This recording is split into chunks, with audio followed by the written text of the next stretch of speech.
नमस्कार दोस्तों। बिल्किस बानो के जो गुनहगार गोधरा जेल से गुजरात सरकार की सजा माफी नीति का फायदा उठाकर बाहर आ गए थे, मिठाई खाकर, माला पहनकर, स्वागत कराकर सुर्खियों में थे, क्या वो गुनहगार, क्या वो दरिंदे एक बार फिर सलाखों के पीछे जाएंगे?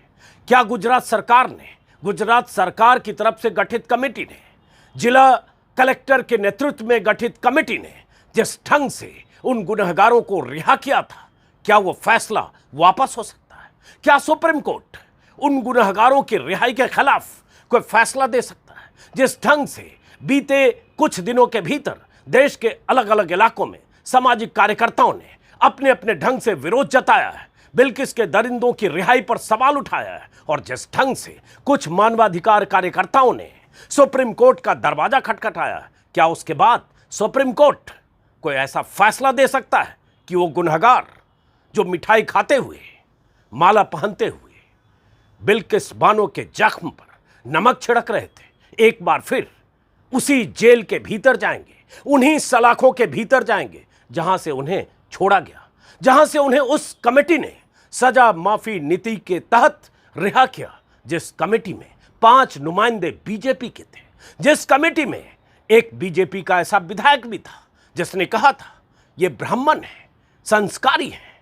उस कमेटी में जिसमें 2 विधायक, 3 बीजेपी के कार्यकर्ता और जिलाधिकारी की अध्यक्षता में 10 सदस्यों की कमेटी ने यह माना कि बिल्किस बानो के गुनहगार दरिंदे, जिन्होंने बिल्किस बानो के साथ जो किया, गर्भवती बिल्किस बानो के साथ बलात्कार, उनकी 3 साल की बेटी को उनकी गोद से छीनकर पटक कर मार डाला, उनके परिवार के 7 लोगों को मार डाला।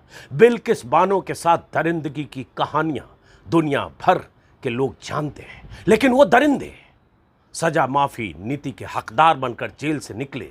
क्या वो दरिंदे फिर जेल जाएंगे?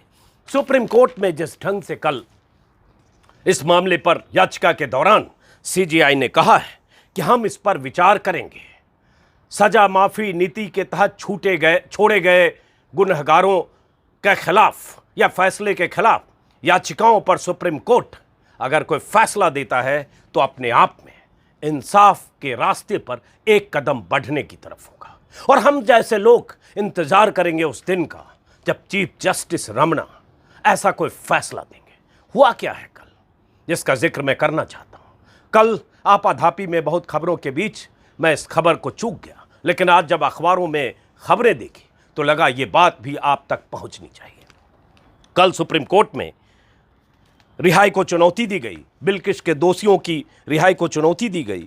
गुजरात दंगों में हत्या और दुष्कर्म के जो आरोपी थे उनके खिलाफ एक याचिका थी, उस याचिका को दायर किया है सुभाषिनी अली, सांसद रही हैं, लेफ्ट पार्टी की लीडर हैं, रेवती लाल और रूपरेखा वर्मा की तरफ से याचिका सीजेआई एनवी रमना की बेंच में दाखिल किया गया। एनवी रमना ने कहा इस मामले को देखेंगे। वकील कपिल सिब्बल ने कहा कि गुजरात सरकार के लिए इस फैसले से समाज में सिद्धांत के न्याय के उल्लंघन का संदेश जा रहा है, और सुप्रीम कोर्ट का ये कहना ही आज के कई अखबारों की सुर्खियां हैं बिल्किस के दोषियों के बारे में जो सुप्रीम कोर्ट में कल याचिका दायर हुई। गुजरात गैंगरेप मर्डर के दोषियों की रिहाई का मामला देखेगा सुप्रीम कोर्ट। हिंदुस्तान टाइम्स की तो पहली लीड है। अच्छी बात है कि एक अखबार इस तरह से लीड छाप रहा है। चैनलों का रुख आप जानते हैं, मीडिया के तमाम बड़े बड़े नामचीन चेहरों का रुख जानते हैं। कई दिनों तक सन्नाटा रहा। 15 अगस्त को वो गुनहगार छोड़े गए, उसी दिन जिस दिन लाल किले से प्रधानमंत्री मोदी देश को संबोधित करते हुए तिरंगे के सामने खड़े होकर नारी सम्मान की बात कर रहे थे, मानसिक विकृति दूर करने की बात कर रहे थे। उसी दिन जब इधर मोदी बोल रहे होंगे, उसी वक्त गुजरात में मिठाइयों का इंतजाम हो रहा होगा और गोधरा जेल से उनकी रिहाई की तैयारी हो रही होगी। बाहर निकले और उसके बाद किस किस तरह की तस्वीरें आई, उस पर कई वीडियो में मैं जिक्र कर चुका हूं। लेकिन सुप्रीम कोर्ट में जो याचिका दायर हुई है उसमें याचिकाकर्ताओं की तरफ से जो कहा गया है, महुआ मोइत्रा जो टीएमसी के सांसद हैं, उन्होंने भी अलग से याचिका दायर की है, और अब ऐसा लगता है कि सुप्रीम कोर्ट इस मामले में दखल दे सकता है। इस बीच हुआ यह भी है कि वहां बिल्किस बानो के उस गांव में जहां वो रहती थी पहले, हालांकि वहां से अब कहीं और शिफ्ट हो गई। गुजरात के दाहोद जिले के रंधिकपुर गांव के एक निवासी ने मंगलवार को दावा किया है कि बिल्किस बानो मामले में 11 दोषियों की रिहाई के बाद सुरक्षा चिंताओं के चलते कई मुस्लिम परिवार गांव छोड़कर चले गए, क्योंकि वो घटना इसी गांव में हुई थी। पुलिस ने सुरक्षा बढ़ा दी है। बिल्किस बेचैन है, दुखी है, हताश है, शोक संतप्त है। बिल्किस के पति कई चैनलों पर अपना दुख व्यक्त कर चुके हैं कि उन्हें जरा भी अंदेशा नहीं था कि ये गुनहगार छूट जाएंगे। अब सुप्रीम कोर्ट में कपिल सिब्बल की दलील, सुप्रीम कोर्ट की आगे आने वाली तारीखें और सुप्रीम कोर्ट का रुख ये तय करेगा कि इस मामले में होगा क्या। जैसा कि मैंने पहले भी कई वीडियो में आपको बताया है कि गुजरात सरकार ने माफी नीति के तहत, रेमिशन पॉलिसी के तहत इन्हें रिहा किया। उम्र कैद की सजा पाया हुआ कोई कैदी अगर 14 साल से ज्यादा जेल में रहता है तो राज्य सरकार की सजा माफी नीति के तहत राज्य सरकार द्वारा गठित कमेटी उसके बारे में फैसला कर सकता है। इन 11 आरोपियों के बारे में भी राज्य सरकार द्वारा गठित कमेटी ने यह फैसला किया, कैरेक्टर सर्टिफिकेट दिया कि ये बहुत अच्छे हैं, जेल में इनका आचरण ठीक था इसलिए रिहा किया। लेकिन खबरें उसके बाद से लगातार आई कि इनमें से 4-5 ऐसे थे जो पेरोल पर लगातार महीनों तक बाहर रहे, एक साल में 60-60 दिन बाहर रहे। और जब भी बाहर रहे, बिल्किस बानो केस में गवाहों को धमकाया, गवाहों को अंजाम भुगतने की धमकियां दी, उनके खिलाफ शिकायतें हैं, पुलिस में एफआईआर हैं। मतलब जो जब पैरोल पे छूट कर आते थे तब धमकियां देते थे, वो अब साक्षात छूट कर ही नहीं, रिहा होकर सजा माफी के तहत बाहर आ गए। यही चिंता और डर और बेचैनी बिल्किस बानो, उसके परिवार में चंद लोग बचे हैं, पति और कुछ बच्चे, क्योंकि 7 की हत्या हो गई थी जिसमें उसकी बिल्किस की 3 माह की बेटी भी, माफ करिए 3 साल की बेटी भी थी। और वो ऐसे तमाम गवाह जिन्होंने अपनी गवाही के दम पर बिल्किस बानो केस में बिल्किस को कम से कम इंसाफ दिलाया इस हद तक कि उनके गुनहगारों को उम्र कैद की सजा हुई। कैसे हुई, विस्तार से कई बार बात कर चुके हैं। गुजरात सरकार ने लीपापोती की थी, एनएचआरसी ने दखल दिया। जस्टिस जेएस वर्मा उस समय एनएचआरसी के मुखिया थे। सुप्रीम कोर्ट का दरवाजा खटखटाया, सीबीआई जांच का आदेश सुप्रीम कोर्ट ने दिया और सीबीआई ने 11 गुनहगारों के खिलाफ चार्जशीट दाखिल की। और महाराष्ट्र में केस चूंकि ट्रांसफर हो चुका था बिल्किस बानो की अपील के बाद, इसलिए मुंबई हाई कोर्ट से, पहले निचली अदालत से, सीबीआई के स्पेशल कोर्ट से उन्हें उम्र कैद की सजा मिली, फिर मुंबई हाई कोर्ट से भी वो सजा बहाल रही। दिलचस्प बात यह है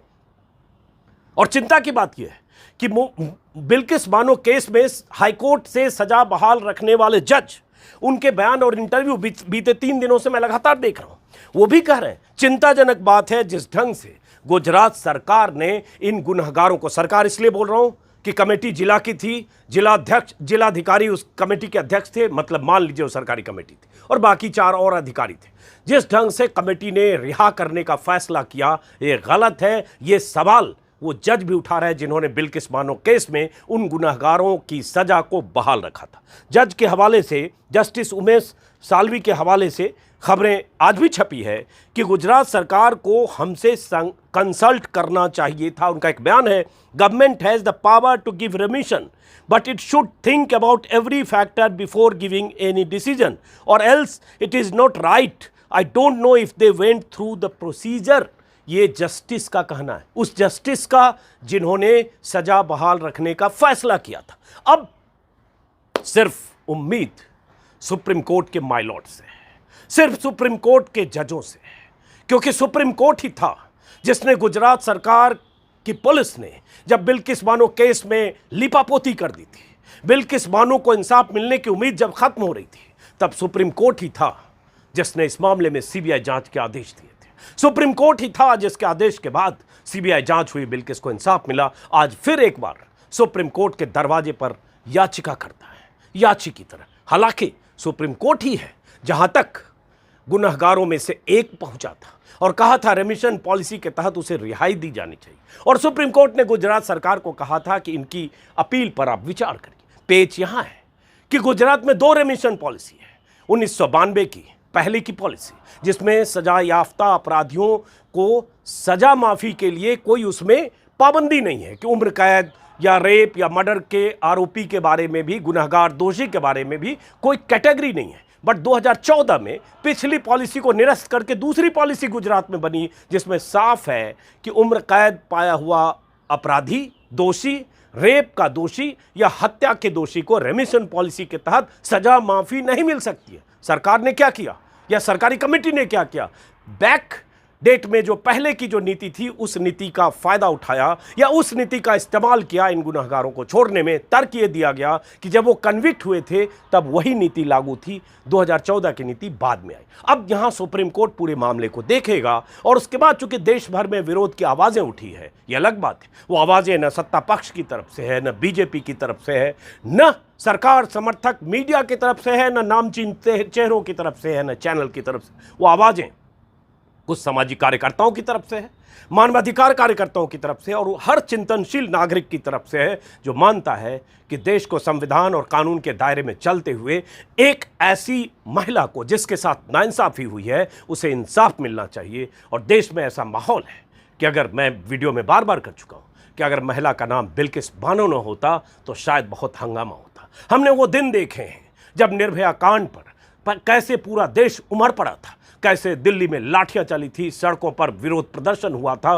पुलिस के बर्बर लाठीचार्ज के सामने भी हजारों लोग टिके थे। हमने वो दिन भी देखा है जब निर्भया कांड के सामने सरकार की ऐसी तैसी हुई कि प्रधानमंत्री मनमोहन सिंह को खुद दखल देना पड़ा, निर्भया को विदेश भेजा गया, प्राइवेट प्लेन से सरकार की तरफ से सारे इंतजाम किए गए। सबकी मांग थी कि निर्भया के दरिंदों को फांसी दो, नया कानून बना और निर्भया को इंसाफ मिला।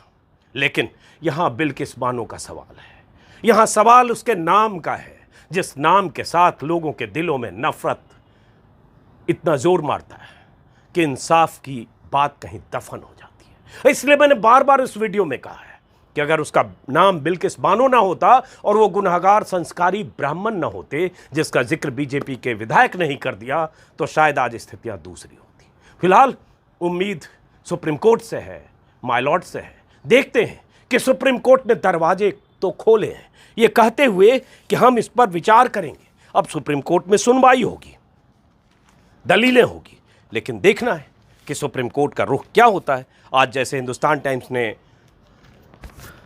विस्तार से किया, SC to consider listing petition, अभी पिटीशन लिस्ट नहीं हुई है, लेकिन हाँ सुप्रीम कोर्ट का ये कहना यही काफ़ी मायने रखता है। और अब देखना है कि अगले कुछ दिनों में बिल्किस को इंसाफ मिलता है या नहीं। और इंसाफ तभी मिलेगा जब वो 11 के 11 दरिंदे एक बार फिर उन्हीं सलाखों के पीछे ठूसे जाएंगे जिन सलाखों से बाहर निकलते हुए उन्होंने मिठाइयां खाई थी, माले पहने थे और जेल के पास ही VHP के दफ्तर में उनका स्वागत हुआ था। गुजरात में चुनाव है, हिंदुत्ववादी वोटों का ध्रुवीकरण करना है, हिंदुओं को खुश करना है, मुसलमानों के जले पर नमक छिड़कना है, बिल्किस बानो को टॉर्चर होते देखना है। यही गुजरात की राजनीति का तकाजा है बीजेपी के लिए। लेकिन अब सवाल उठता है सुप्रीम कोर्ट क्या करेगा। नमस्कार।